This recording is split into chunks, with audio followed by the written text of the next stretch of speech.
Netflix might be coming to Australia, but would we want what they deliver? And Ultra HD, is it all dressed up but nothing to watch?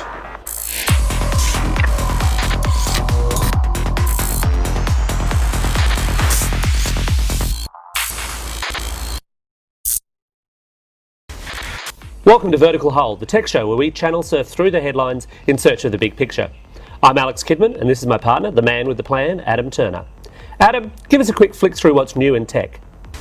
Pay TV giant Foxtel has announced that it's going to branch out next year and become an internet service provider. It's going to offer home phone, pay TV and internet access in a triple play that it hopes will let it compete with Telstra and Optus. Of course, the missing piece from the puzzle is mobile phones, and it'll be interesting to see if Foxtel does a deal with a mobile provider so it can offer a truly rounded package. Star Wars fans got something to celebrate when the Dark Lord of the Sith himself, Darth Vader, posted his first Instagram selfie. I'm not going to ask how and why they had iPhones a long time ago in a galaxy far, far away because, frankly, the evil empire jokes kind of write themselves. I'm a little bit curious why a man quite so mechanical wouldn't be using an Android device, and for that matter, how he's actually operating the camera shutter with a mechanical hand through gloves. Telstra is the latest major internet player to abandon those annoying captcha tests on its website. Those squiggly words and lines that supposedly distinguish man from machine are really more of a hassle for people than they are for spammers and spam bots. Thankfully, now they're out of the way, we can all get back to trolling each other on the internet like the good old days. Amazon's developed an amazing system to deliver lots and lots of marketing hype and maybe packages via drone, although it promises to still lose them at a regular rate. It's just that the excuses will be different. They'll be, the drone got shot down, or it decided to fly south for winter. And that's the news bites for this episode. Now over to Adam to talk ultra high definition television. Adam, what's your definitive gripe here? I'm not sold on it. Like I said, you're paying top dollar to be an early adopter when there's nothing to adopt yet. Why am I going to pay that much money for a television when in a couple of years I can get that television for a lot cheaper and there'll actually be some content for it? The networks aren't going to touch Ultra HD. They're barely touching HD. It's not going to come on disc. It's going to be a long time in Australia before they can deliver it over the internet. So why am I paying top dollar for this television? I'm not sold. I'm not convinced it's worth getting in yet. So when you say top dollar, how much money are we talking? Oh, well, the ones that I've seen, the cheap one was $5,000. It kind of starts at about $5,000 for the cheaper brands, depending on how big you want to be. I saw a 65-inch Ultra HD television for under $5,000.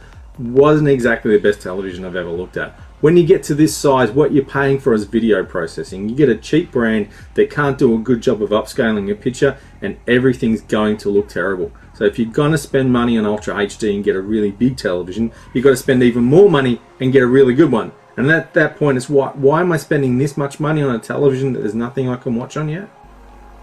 Yeah, I mean, I think I agree with you. It's kind of a rough time to buy a TV because there's lots of cheap and decent but not great TVs in the bottom end, and then you've got these high-end monsters, and you really are paying the price of a family car for them. Well, if I was going to spend that much money on a television, I'd rather put it towards picture quality rather than resolution. Some people think all there is the picture quality is the number of pixels on the screen, but you can tell, you go down to JB Hi-Fi and have a look on the shelves, there's a difference between 1080p and 1080p. It's all about that back-end processing. So put your money into that. Put your money into a really good LED TV, or even think about something like OLED and get yourself a 50-inch 1080p OLED that's going to look absolutely amazing, rather than go for this higher stuff and have to sacrifice and everything else and still have nothing to watch on it. You're still going to be watching the same Blu-ray movies on it as before anyway. I agree with you on the OLED. The best pictures I've seen out of current cutting-edge TVs have been OLEDs. They're not exactly cheap though either, are they? No, they're not, but they're going to get cheaper. And if I was putting top dollar towards something, I'd be wanting to put my money towards something like that. Even off OLED, I want to be putting my money towards video processing, to good backlighting, to, like I said, LED, rather than just extra pixels for the sake of extra pixels. I'm not paying for pixels I can't use. I'm fussy like that. I will not pay for pixels I can't use.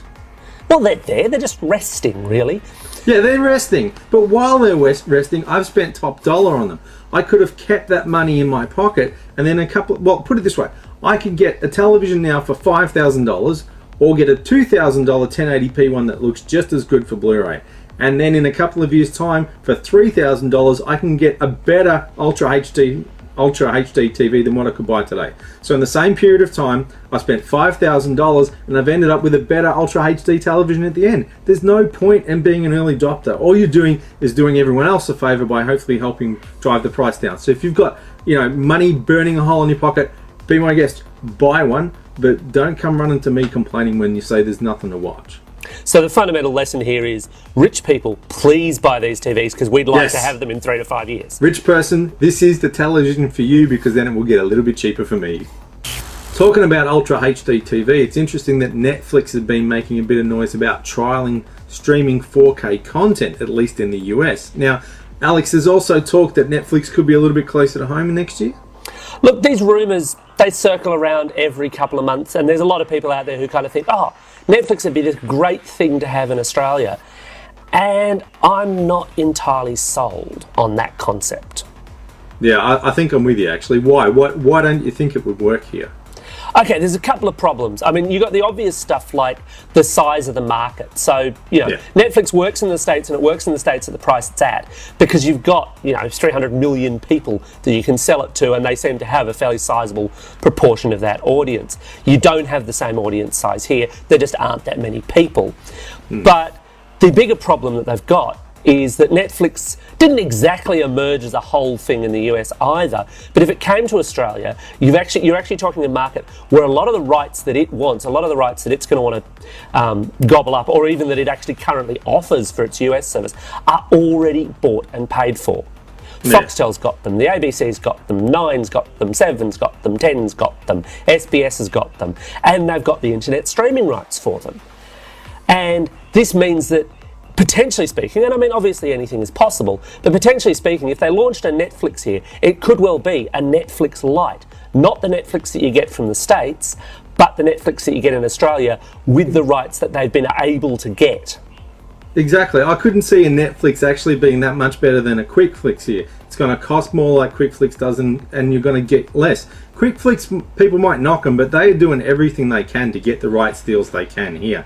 Netflix might have a bit more grunt, but anyone who thinks that Netflix is going to open their doors here magically and we get everything that they've got in the US is dreaming. It's definitely not going to work that way. Yeah, and in fact, I mean, it could backfire even on those early adopters, the people who swear by Netflix now. Because right now, Netflix, it's in their terms and conditions, but they don't exactly seem to care if you pay for a Netflix account with an Australian credit card. They deliberately changed that. A couple of years ago, they didn't take an Australian credit card and they went, oh, what's that? And looked the other way, and now you can go in with your Visa card and they'll take your money. So that tells you a lot. Yeah, but the thing is, they launch locally, you can bet they will flip-flop back the other way. And suddenly it'll become a lot harder to pay for a US account, which may well, of course, offer you more for less money. It's kind of tough. And equally, even looking at the stuff, there's a lot of stuff on US Netflix which is terribly US specific. And if you're not American, if you're not interested in that kind of history of TV stuff, it's not as compelling. Presumably, they'd be replacing that with, classic Australian series. So to be every episode of Kingswood Country or Hey Dad or Lay the Money on the Fridge, yeah. Bob Morrison. Yeah, there's problems. Classic, the good stuff. Yeah, there's issues there because you'd certainly. Yeah. I mean, if I was from a business perspective, if I wanted to launch it, I would want to launch it with some Australian content to appeal to the local audience. And then again, you get into areas like sports where millions of dollars have already been paid to the big codes, and Netflix would have to spend an absolute fortune even if the rights became available. Could they get into bed with someone here like Foxtel maybe? Well, they kind of already are. Netflix produced the Kevin Spacey version of House of Cards and showed it all at once on Netflix in the States. Foxtel then came and bought the rights to that a little while later. So there's already a commercial relationship there. But having said that, Foxtel are kind of preempting that. They've already got their IPTV plays. They've got Foxtel Go if you're an existing subscriber. So they're out Netflixing Netflix, and admittedly they're out Netflixing Netflix at a much higher total cost, but then it's a different kind of proposition. Netflix is catch-up TV, is catch-up movies, and then its own small bank of original programming where Foxtel is doing live sports and doing a lot of other stuff. And this is not meant to be a shill for Foxtel per se, but it is a different kind of product offering. Well, I mean, it's easy to bag Foxtel, and personally, I don't think it's worth the money. But for some homes it might be. But what you have to give Foxtel credit for is they have done a lot in the last couple of years to see the writing on the wall in terms of the internet and actually do stuff when so many other businesses have just stuck their heads in the sand and hoped this internet thing would go away. Foxtel's seen the writing on the wall and they've come up with some pretty impressive things in the last couple of years. Again, it's not necessarily good value for money for everyone, but at least they're making an effort to keep up with the times rather than others who just get swept aside because they convinced themselves they were untouchable. Absolutely. For my money, there are two, prominent, big, pushing forward players in the IPTV market in Australia, and that's Foxtel and the ABC. And the ABC model, I view, is mimicking what the BBC's done already, but it's doing it very, very well. If you're interested in local internet TV, they're kind of the ways you go. And then you get mobs like QuickFlix and so on, who are, again, they're out there, they're kind of pushing, but it's tricky. And honestly, I don't think Netflix is going to just come in like some white knight and rescue us all and provide even the same package they've got in the States. I don't see it happening. Not impossible, but I'd be very, very surprised. Yeah, I think people wishing for Netflix in Australia might be shooting themselves in the foot. Yeah, definitely. And now it's time for Love It or Hate It, a regular segment where we pick up a tech product or service and decide whether or not we really should love it or hate it. And this week, Google's Chromecast, its TV Android streaming stick. Adam, you've taken up the role of championing the Chromecast, so why should Australians get really excited by Chromecast? Yeah, I'm happy enough to love it if you're happy enough to hate it. It's not perfect. I think where it really stands out is if you're trying to stream stuff from your television. If you're interested in Netflix, don't worry about it. It's more trouble than it's worth. But what the Chrome Stick does beautifully, a bit like if with an Apple TV, is you've got a Chrome tab open on your computer. You think, gee, I want to watch this on my television. There's a little icon up in the corner. You click that icon and bang, it's on your TV. Now, if you're an Android person, but you've always been secretly that little bit of jealous about the way AirPlay works, a Chrome Stick could be for you. I mean, a Chromecast could be for you. These things are $35, maybe $50 when you get them to Australia. So even if you're just using it to get what's in the browser on your computer onto the television, then it could be a good deal. And if you have hassles getting, your catch-up TV and all that on your television because your games console won't play this and your Blu-ray player won't play that and blah, blah, blah, just put it all on your computer, bang, straight on your television. So from that perspective, I love it. It's one of the slickest things I've seen, apart from, we'll say, AirPlay and an Apple TV, which is going to cost you more than double to get your foot in the door. Yeah, look, I think the thing with Chromecast is, yes, it's cheaper, but it fits in that cheap and cheerful category for the moment, especially because it's not actually an official Australian product. You mentioned Netflix. It's baked into the Chromecast, but you can't access it from Australia. You've got to do all sorts of really complicated VPN stuff. You can, but you've got to bend over so far backwards that your head nearly goes up your bum. Absolutely, absolutely. And that's a very uncomfortable viewing position. It really is. It's an uncomfortable way to watch television, I can tell you. And the thing is, the comparison to the Apple TV is a fair one, but I think the Apple TV experience is a lot smoother. I guess if you're really into your Google Play movies, it's okay. And the Chromecasting from tabs is clever, but it doesn't always work. And this is true actually of the Chromecast itself. It doesn't always work.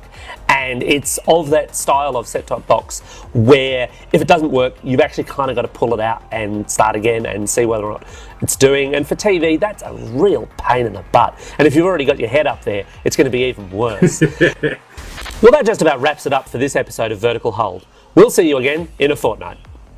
You stay classy, San Diego.